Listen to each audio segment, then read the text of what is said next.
Hello and welcome back to StreamGlue.com. In this lecture, we're going to learn about different Maven commands that we're going to use in real-time projects. So now we learned about what Maven is. We also installed Maven for Windows and Mac.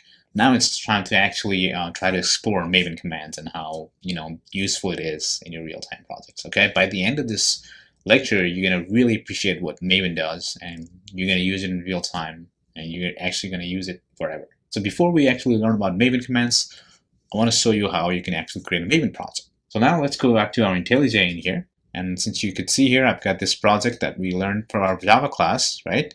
So now we're going to actually create a Maven project. So we're going to do File, New, and Project. Then you're going to click Maven in here.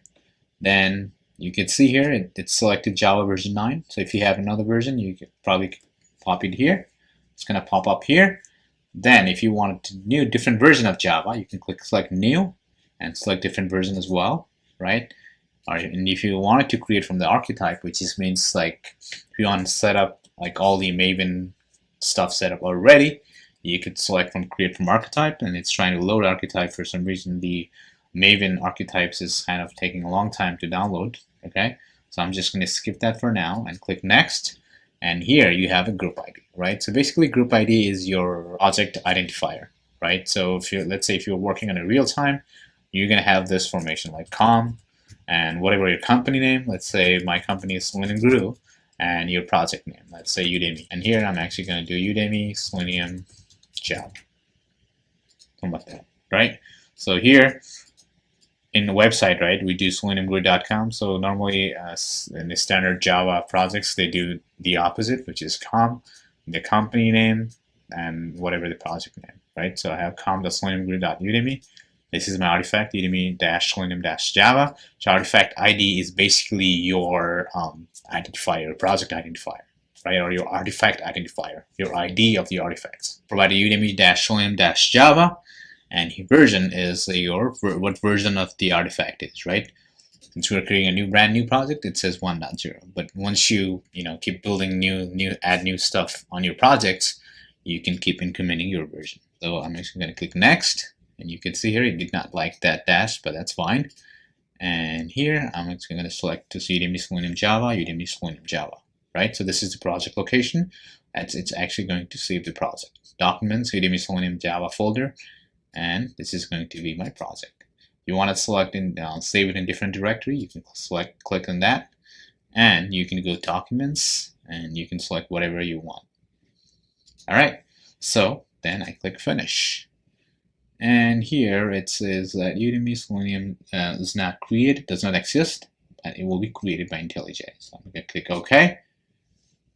Then here, I already have this open, so I'm actually going to click this window in here.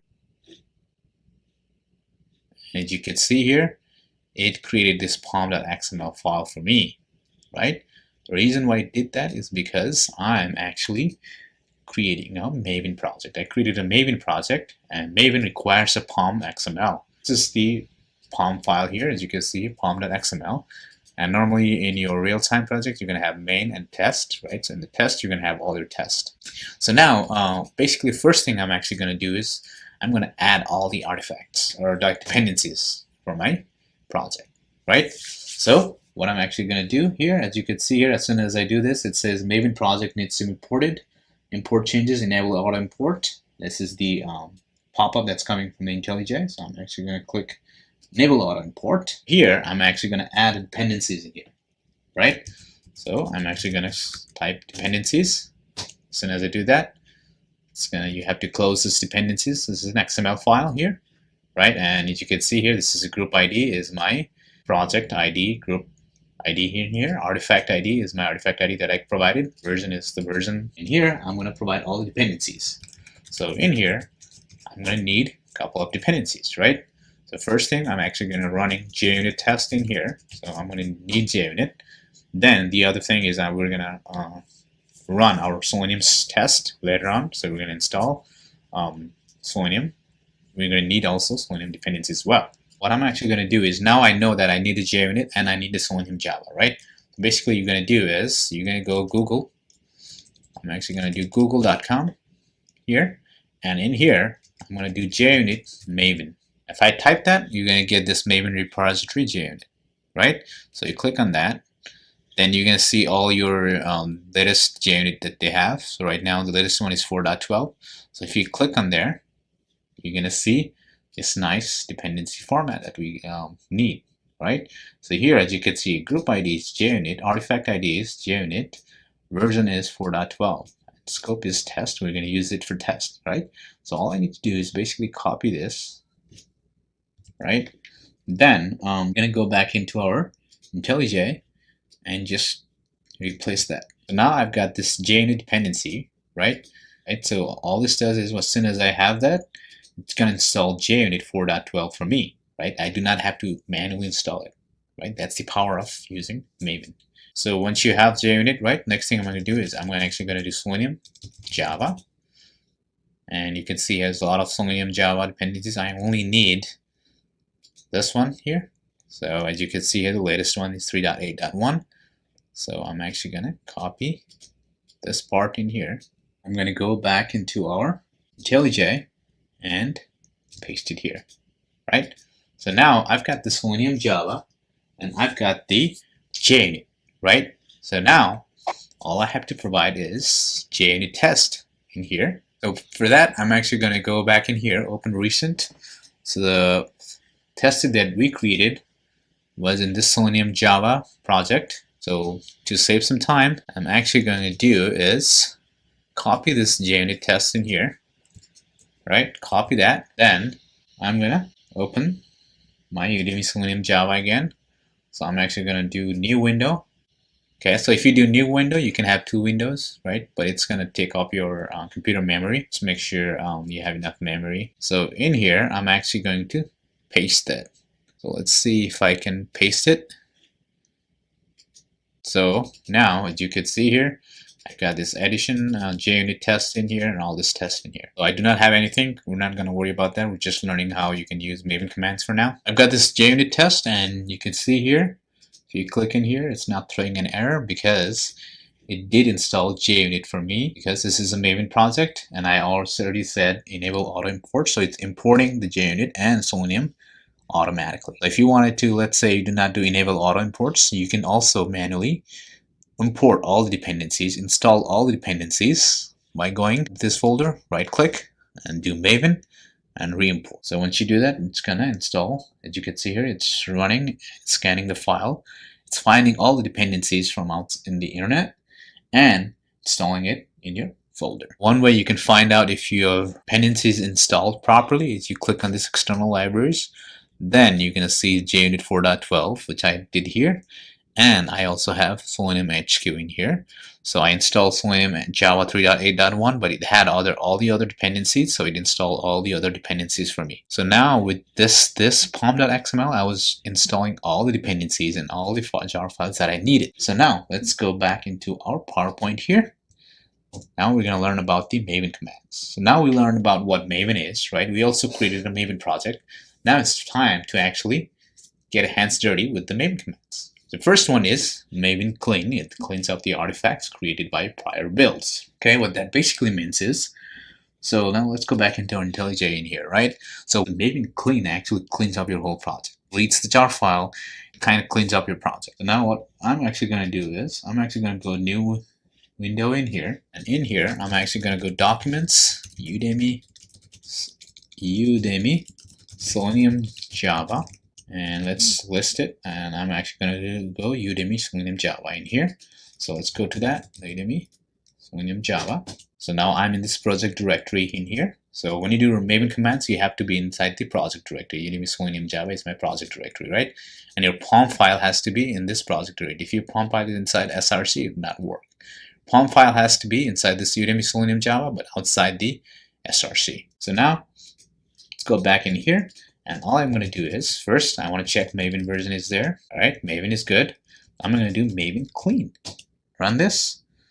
So as you can see here, I did Maven clean, and it gave me this nice format in here. You can see here, Maven clean, cleaned up the project in here. It says build success. I was able to clean successfully. This Maven clean plugin clean, it was successful. So the next thing here is validate. So it's validate the project is correct and all necessary information is available. Second one is compile the source code of the project, And the fourth one is test the compiled source code using a suitable unit testing framework. This test should not require the code to be packaged or deployed, right? So basically what I'm actually going to do is line by line. So first I'm actually going to do Maven validate.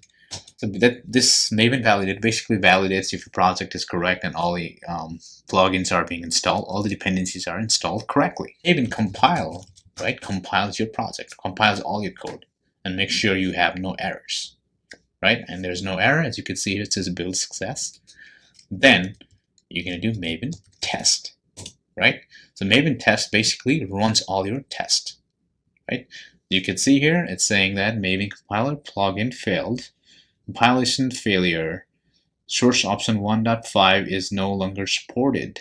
Source option 1.5 is no longer supported. Use 1.6. So it's failed when I actually try to run my Java test process. As you can see here, right? It says build failure. So it basically failed when I try to run Maven test.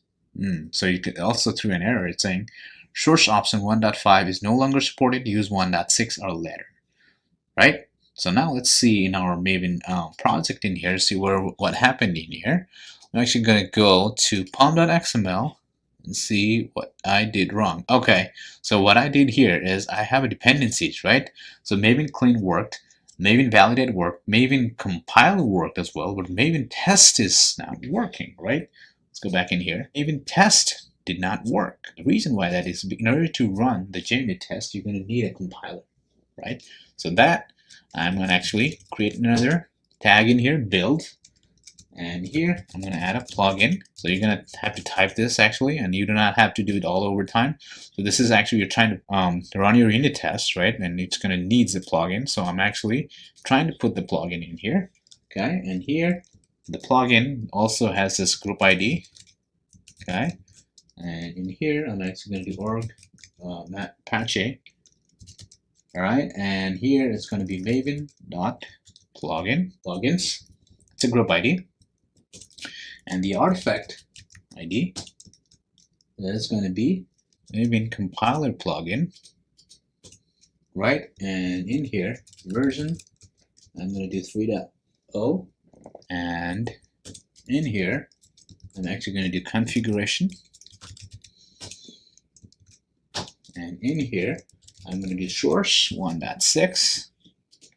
And here, I'm actually going to do target 1.6. What basically happened is 1.5 plugin was installed, right, with this IntelliJ and Java project automatically. It was default, right? However, when I run Maven test, right, it's asking for 1.6, right? In that case, I have to actually say, okay, I'm going to get this Maven plugin, and I'm going to actually use 1.6, right? So I can find this Maven compiler plugin just like we did before, right? You go in here and do Maven compiler plugin, and it's going to go back in here, and you can grab the latest one here as well, right? Just grab that one. Let's grab that and just paste it there. So here, right, I'm actually needing only the group ID and artifact ID. So I'm actually going to copy. So you have this Maven compiler. All I'm going to change is 3.7.0. Okay, I only need a plugin, right? So I'm actually going to delete that. This is a plugin, and I'm actually using 1.6. All right, so now let's go back into our command prompt down here, and let's try to first compile. All right, compile passed. Now let's try to test. So as you can see here, right, once I provided this plugin, for the compiler plugin 1.6, right, we were able to run our JUnit test, right? And this things kind of happens pretty much every day in your real time, right? You just look into the errors, right? And basically figure out what the errors is saying, and you actually search online, you try to find some help from your friend, or Google, do everything and try to fix it, right? And that's basically what happens every day. And we did it just right now. We were able to run our unit test using the Maven project, right? So now let's go back into our PowerPoint again. The next one here is package. So it takes the compile code and packages in its distributed format, such as jar file. right? Second one is integration test. Basically, you can use this if you have integration tests, right? So we have JUnit tests, which could be your unit test, right? But you could have integration test as well, right? In that case, you would actually run integration test, which we're going to actually learn in our automation classes in future. Verify is actually run and checks to verify the package is valid and meets quality criteria. Install the package into the local repository for use as a dependency in other projects locally.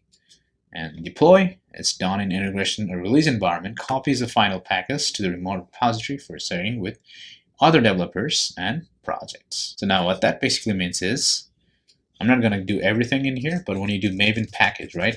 So right now, in our projects, we only have test, right? Well, let's say in your real-time project, you're a Java developer and you have all your code, right? And you want to deploy that code in the production environment, right? Basically, what happens is, you're going to actually do it in dev, right? Then you're going to do it in QA, then in production, right? Then when you actually deploy into the different environment, right, you actually create a jar file or war file or tar file. These are kind of the compiled GIF file for your whole projects, right? So the Maven package would do that for you. So if I do Maven package, it would actually create a GIF project or GIF file, the compiled file, for you. As you can see here, right, when I run Maven package, it created a jar file for me, right? And that jar file is inside this target and right here, right? Then what happens in real time is you can actually deploy this to the dev environment, right? Same thing, you do a QA environment and you have a production environment. In some cases you're going to do war or tar. Right now we're just doing jar here. That's how you can actually do package, right? So let's go back into our PowerPoint again. Integration test, like I said, you're actually going to do integration test. We don't have an integration test right now, so we're not going to worry about that. And verify, right? So if I do Maven verify, it's going to actually make sure their package is valid or not, right? So it does all the tests and everything is good here. And Maven install, okay? So basically what it does, it actually installs all the dependencies for you in your local repository, so you can actually run it, right, without actually downloading the dependencies. Last one here is deploy, right? So let's say you created a jar file and you want to deploy it to different server, right? In that case, you can actually use deploy. So in real-time project, you're going to use Nexus Artifactory. So basically what happens is you actually create a jar file and you're copying that jar file into the different environment or different source, right? In that case, you can use Maven deploy. So that is actually the main commands of Maven. Okay, there's also a lot of other different commands, but those are the main commands. Okay, you can go online into Maven and actually look for different other commands that are useful for you. So the other important thing that I wanted to show you here is we ran one by one, right? But you can also run everything together like here. First, I want to do Maven clean compile. I want to test, then I want to package, right? So you can run all this and it will do all the stuff for you. First it will clean it, then it will compile it, then it will test it, then it will create a package for you. So you can add all this different commands together as well. Now, as you can see here, with the Maven, I was able to download all the dependencies for me, right? All the required plugins, dependencies, it installed all the different dependencies for me. Also, with the Maven, I was able to run my whole project using the terminal, right? I do not have to go into IntelliJ and right-click and run my test, right? All I had to do was go Maven in here and just do Maven test, right? If you want to clean it, you do Maven clean. If you want to do build, you do Maven build, right? So as you can see here, right, with Maven, we were able to not only download all the dependencies, but we were also able to clean our project, build our project, create a package for our project, as well as test our project as well. And this is what you do in real time, right? Almost 90% of the projects say Java projects are using Maven as their build tool, right? With Maven, there comes a lot of helpful resources, okay? And you can use it a lot in order to simplify your jobs, right? In your real time, you're going to be using Maven every time. Every time you write code, you want to test it, you're going to do Maven test. Every time you want to build a project, you're going to do Maven build. So you're going to be using all the time as Java developer. Or your automation engineer, you're going to be running your test all the time. All right, so that's it for this lecture. I hope you guys understood the importance of Maven. You understood what Maven is. You also learn how you can create a Maven project. And you also learn how you can actually run your test using Maven. That's it for this lecture. I will see you guys in our next lecture.